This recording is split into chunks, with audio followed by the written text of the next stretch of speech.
안녕하십니까. 충청남도 공주시 부여군 청양군 출신 박수현 의원입니다. 반갑습니다.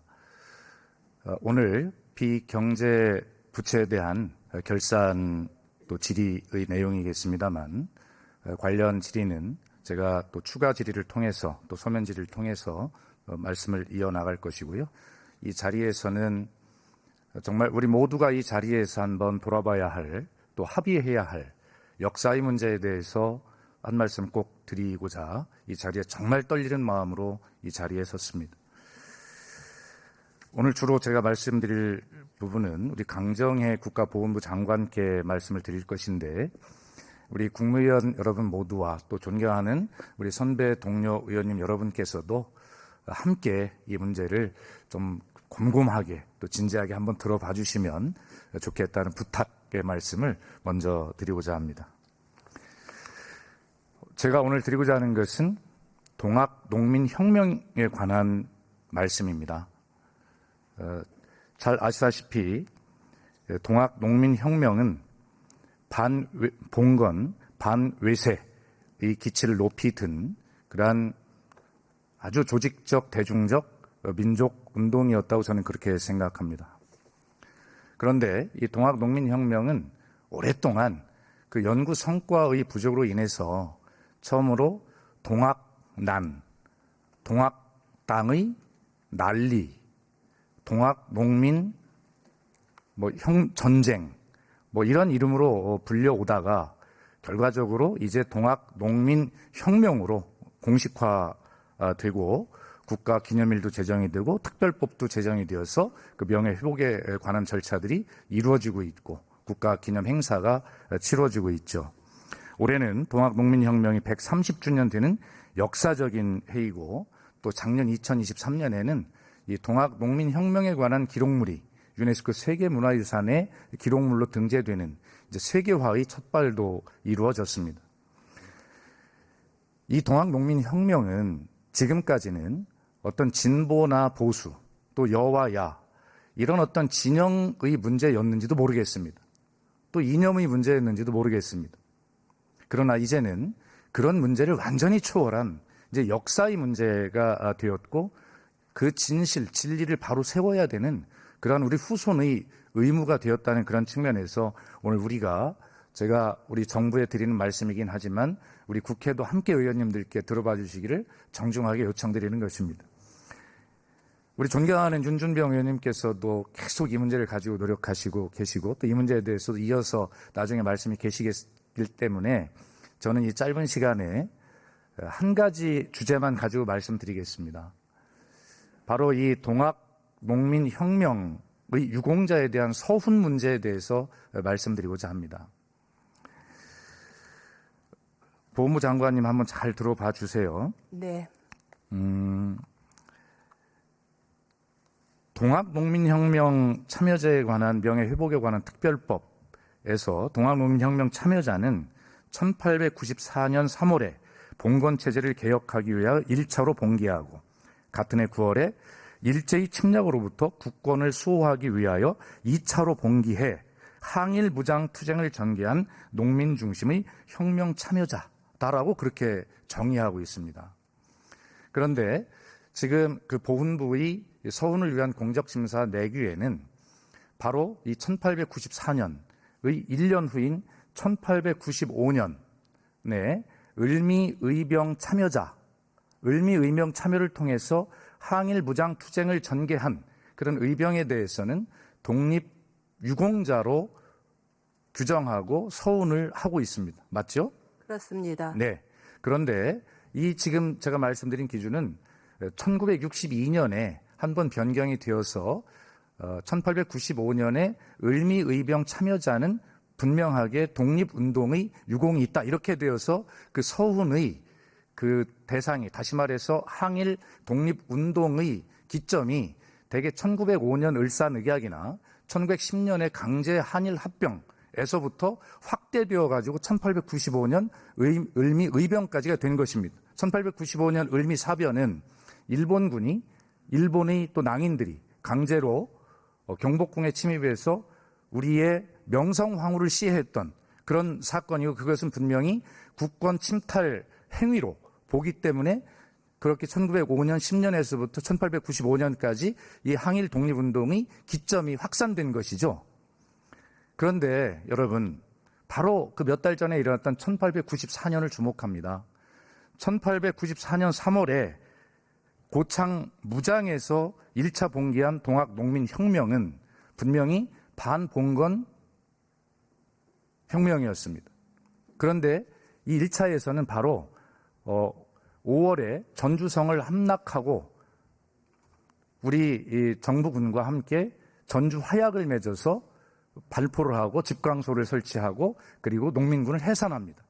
그런데 바로 1894년 6월 21일 날 일본군이 경복궁을 침입하는 사건이 일어납니다. 이게 굉장히 중요한 사건입니다.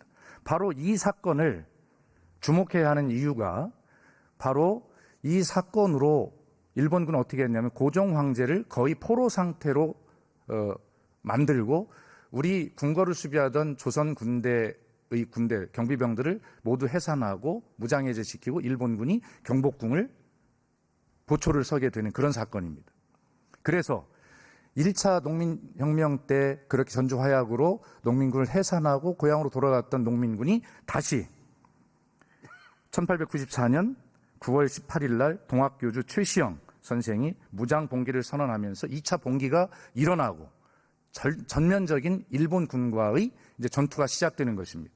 그래서 제 지역구이자 제가 태어나고 자랐던 바로 그곳 공주 우금티에서 1894년 11월 9일 그 통한의 동학농민혁명군이 3만에서 5만 정도가 바로 전사하는, 패퇴하는 그러한 역사를 기록하게 되는데 장관, 네. 2차입니다. 네. 1894년 바로 경복궁 점령 사건의 항거에서 그렇게 해서 침탈되어가는 국권을 지키기 위해서 일어났던 동학농민혁명 2차 봉기, 일본군과의 그 치열한 전투를 통해서 3만에서 5만이 전사했던 이 동학농민혁명 2차 봉기의 이 전쟁이 특별법으로 명예회복도 이루어지고 유네스코가 세계유산 기록물로 등재하고 국가가 기념일도 지정해서 국가가 기념행사 치르고 이런 것인데 아직도 국가보훈부의 공적심사위원회는 일부 역사학자들이 신중한 태도 때문에 이것을 내규를 고칠 수 없고 여전히 1895년 의미의병 참여자부터만 서운할 수 있다 이런 입장을 가지고 있거든요. 자, 그래서 여러분 분명하게 2차 동학농민혁명은 바로 일제로부터 우리 국권을 침탈하기 위한 일제의 이러한 행위로부터 저항하기 위해서 나라를 지키기 위해서 분연히 떨쳐 일어났던 우리 선조들의 분명한 항일 무장 투쟁이었고 이것은 분명한 독립운동으로 인정이 되어야 하고 대한민국 독립운동의 기점이 1895년 을미의병에서 1894년 바로 동학농민혁명 2차 봉기로 확대되어야 한다. 역사학계의 신중한 반대는 무엇입니까? 국가보훈부가 의지를 가지면 찬성할 수 있는 것입니다. 자, 역사학계 의견을 제가 지금부터 1분 20초 남았는데 읽어보겠습니다. 김상기 교수. 갑오의병에 대한 실증은 종래 학계의 통설로 인정되던 항일의병의 기점이 1894년으로 수정되어야 한다는 결론에 도달하였다. 서울대학교 국사과 한우근 교수.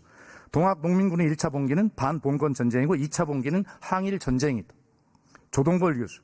동학농민혁명운동은 처음에 당시 봉건체제에 대한 혁명운동으로 전개되었으나 후에는 일본군의 파병에 따라 혁명전쟁으로 확대되어 반제국주의 운동으로 나타났다. 여기에 동학혁명운동이 독립운동으로서의 성격이 있으며 아울러 독립운동의 기점으로 각광을 받게 될 것이다.